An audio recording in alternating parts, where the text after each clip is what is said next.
Welcome to our channel TPN Telugu Prabha. నేను మీ journalist Yagnamurthy. NBK 111 Nandamuri Balakrishna కథానాయకుడుగా గోపీచంద్ మల్లినేని రూపొందిస్తున్నటువంటి సినిమా. వాళ్ళిద్దరి కాంబినేషన్ లో ఇది రెండో సినిమా. ఇంతకుముందు వచ్చినటువంటి వీరసింహారెడ్డి ఘన విజయం సాధించింది. సంక్రాంతి సీజన్లో వచ్చి మంచి వసూళ్లు సాధించి వాళ్ళ తొలి కలయికకు ఘన విజయాన్ని సాధించి పెట్టింది. ఆ ప్రేరణతోటి మళ్ళీ ఇప్పుడు ఆ ఇద్దరు కలిసి ఎన్బికే 111 సినిమాని చేస్తున్నారు. ఈ సినిమా టైటిల్ ఏంటి అనేది రాబోయే రోజుల్లో మనకు తెలుస్తుంది. ఇది ఒక గ్యాంగ్స్టర్ సినిమాగా రూపొందుతున్నట్లుగా మనకు సమాచారం అందుతూ ఉంది. అది కూడా ఇక్కడ హైదరాబాదో ఇంకో ప్రాంతమో కాదు, ముంబైకి చెందినటువంటి గ్యాంగ్స్టర్ గా ఈ సినిమాలో బాలయ్య కనిపించబోతున్నాడు అనేటువంటి విషయం ఇప్పుడు అభిమానులందరినీ కూడా ఒక ఎగ్జైట్మెంట్ కు గురి చేస్తుంది. గ్యాంగ్స్టర్ డ్రామా అంటేనే అది ఒక డిఫరెంట్ ఎమోషన్స్ తో ట్రావెల్ అయ్యేటువంటి సినిమా, క్యారీ అయ్యేటువంటి సినిమా అనే సంగతి మన అందరికీ కూడా తెలుసు. మిగతా ఇప్పుడు బాలయ్య అనేక రకాల సినిమాలు చేశారు, అనేక రకాల ఎమోషన్స్ ఉన్నటువంటి పాత్రను ఆయన పోషించారు.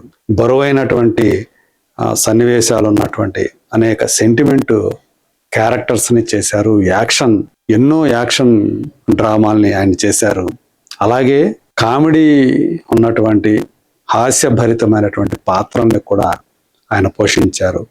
సీతారామ కళ్యాణం చూసుకున్న, ఒక బాబాయ్ అబ్బాయి లాంటి సినిమాలు చూసుకున్నా, ఈవెన్ ఆయన కమర్షియల్ సినిమాల్లో ఫ్యామిలీ డ్రామాలు నారీ నారీ నడుమ మురారి లాంటి సినిమాలు చూసుకున్నా, అలాగే అనసూయమ్మ గారు అల్లుడు లాంటి సినిమాలు చూసుకున్నా, ఎన్నో కమర్షియల్ ఫ్యామిలీ డ్రామాస్లో ఆయన హాస్యాన్ని పండించారు.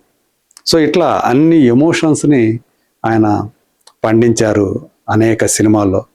ఒక విలక్షణమైనటువంటి తన తండ్రి ఎన్టీ రామారావు గారు ఎంత విలక్షణమైనటువంటి పాత్రల్ని తన జీవిత కాలంలో ఆయన చేశారో, బాలయ్య కూడా తన సమకాలీన హీరోల్లో అంత విలక్షణమైనటువంటి సినిమాలతోటి పాత్రలతోటి మెప్పిస్తూ వస్తూ ఉన్నారు, ఇప్పటికీ మెప్పిస్తూ ఉన్నారు. మరి ఇప్పుడు ఆయన ఒక గ్యాంగ్స్టర్ రోల్ని పోషిస్తూ ఉండటం, అది కూడా ముంబై బ్యాక్ డ్రాప్ సినిమా కావటం, ఇది ఇప్పుడు ఫ్యాన్స్ అందరూ కూడా ఎప్పుడెప్పుడు ఈ సినిమా పూర్తవుతుందా, ఎప్పుడు మన ముందుకు వస్తుందా అనేటువంటి ఆతృతతో ఉన్నారు.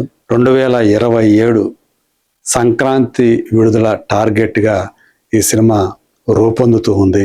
కాజల్ అగర్వాల్ మొదట నయనతార అనుకున్నారు, ఆ తర్వాత కాజల్ అగర్వాల్ ఈ సినిమాలో హీరోయిన్గా నటిస్తున్నారని చెప్పి అధికారికంగానే ప్రకటించేశారు. మరి విలన్గా కూడా రీసెంట్గా మే 20వ తేదీ మంచు మనోజ్ పుట్టినరోజు సందర్భంగా మేకర్స్ ఆయన ఈ సినిమాలో నటిస్తున్నటువంటి విషయాన్ని ప్రకటించారు అధికారికంగా.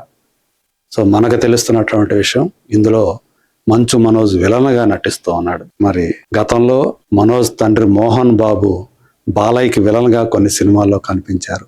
ఇప్పుడు ఆయన తనయుడు బాలయ్యకి విలన్గా నటిస్తుండడం అనేది నిజంగా ఒక విశేషంగా చెప్పుకోవాలి.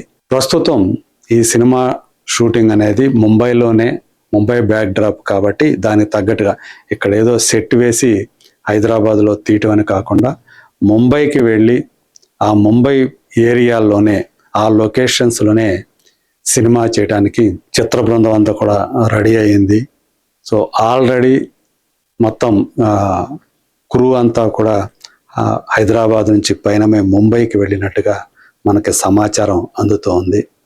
రేపటి నుంచో ఎల్లుండి నుంచో మొత్తానికి అక్కడ బాలయ్య షూట్లో పాల్గొంటారు అని చెప్పి మనకు అందుతున్నటువంటి సమాచారం. ఏదేమైనా బాలకృష్ణ అంటే ఇప్పుడు తను చేసినటువంటి పాత్రల గురించి మనం ఏదైతే చెప్పుకున్నామో, ఇప్పుడు ముంబై గ్యాంగ్స్టర్గా నటిస్తుండటం అనేది ఈ టైంలో ఆయనకి ఎంతవరకు కెరీర్కి అంటే ఉపయోగపడుతుంది అని చెప్పేసి కొంతమంది అయితే అలా అడుగుతూ ఉన్నారు. సోషల్ మీడియాలో తమ అభిప్రాయాన్ని వ్యక్తం చేస్తూ ఉన్నారు.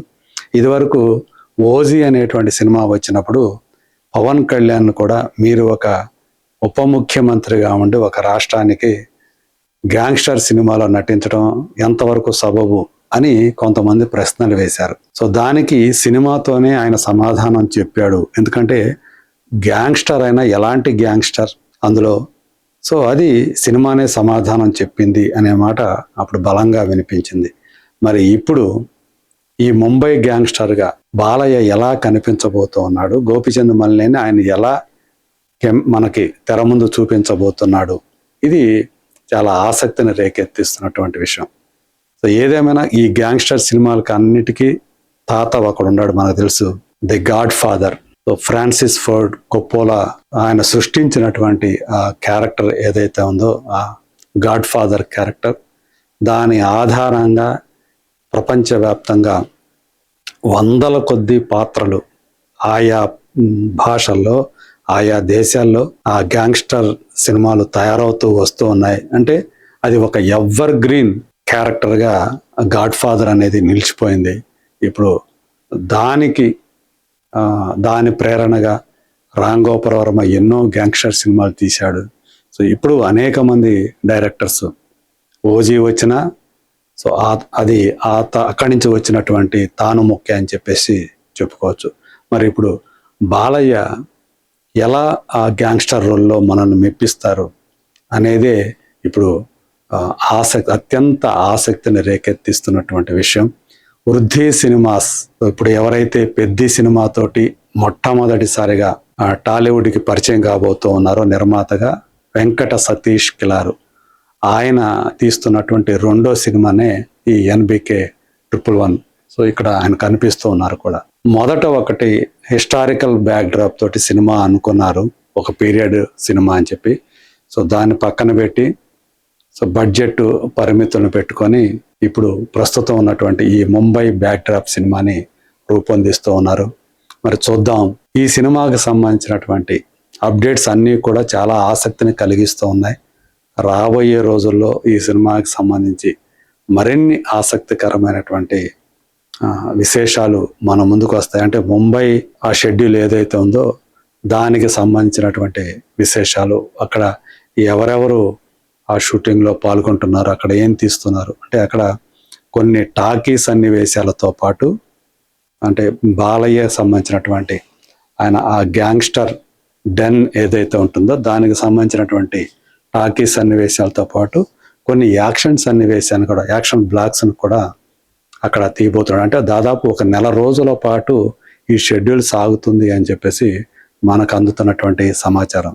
మరి మిగతా హీరోల్లాగా బాలయ్య ఏదో పాత్ర కోసం ఆయన బాడీని బిల్డ్ చేసుకోవడం ఇట్లాంటిది ఏది ఉండదు. తన రూపం ఏదైతే ఉందో దానికి తగ్గట్టుగా ఆ మేకప్ని అడ్జస్ట్ చేసుకొని ఆయన చేస్తూ ఉంటారు. మరి ఈ గ్యాంగ్స్టర్ క్యారెక్టర్ కోసం ఆయన ఏమన్నా మారారా, ఆయన రూపం ఎలా కనిపించబోతుంది గ్యాంగ్స్టర్గా, ఇవన్నీ కూడా ఇంట్రెస్టింగ్ ఆస్పెక్ట్స్ ఉన్నాయి. ఆయన బాలయ్యకి సంబంధించినటువంటి ఆస్థాన సంగీత దర్శకుడు తమన్ ఈ సినిమాకి మ్యూజిక్ అందిస్తూ ఉన్నాడు. దీని తర్వాత ఇది అయిపోయిన తర్వాత ఎన్బికే 112 సినిమాని కొరటాల శివ డైరెక్షన్లో చేయడానికి బాలయ్య ఆల్రెడీ డిసైడ్ చేశారు. సో అది కూడా ఈ సంవత్సరంలోనే, ఈ బహుశా సెకండ్ హాఫ్లో లాంఛనంగా త్వరలోనే మొదలవుతుందని చెప్తున్నారు. ఆ సినిమా ఎన్బికే 112 షూటింగ్ వచ్చేటప్పటికి ఈ సంవత్సరం చివరిలో మొదలవుతుంది అనేది మనకు అందుతున్నటువంటి సమాచారం. సో ప్రస్తుతం బాలయ్య అఖండ 2 ఫలితం ఏదైతే ఉందో దాని నుంచి బయటపడి ఒక కొత్త ఉత్సాహంతో ఎన్బికే 111 సినిమాని చేస్తున్నారనేది మాత్రం నిజం. మరి చూద్దాం, రానున్న రోజుల్లో ఈ సినిమా సంబంధించినటువంటి మరిన్ని ఆసక్తికరమైన అంశాలతో నేను మీ ముందుంటాను. అంతవరకు let us wait and see.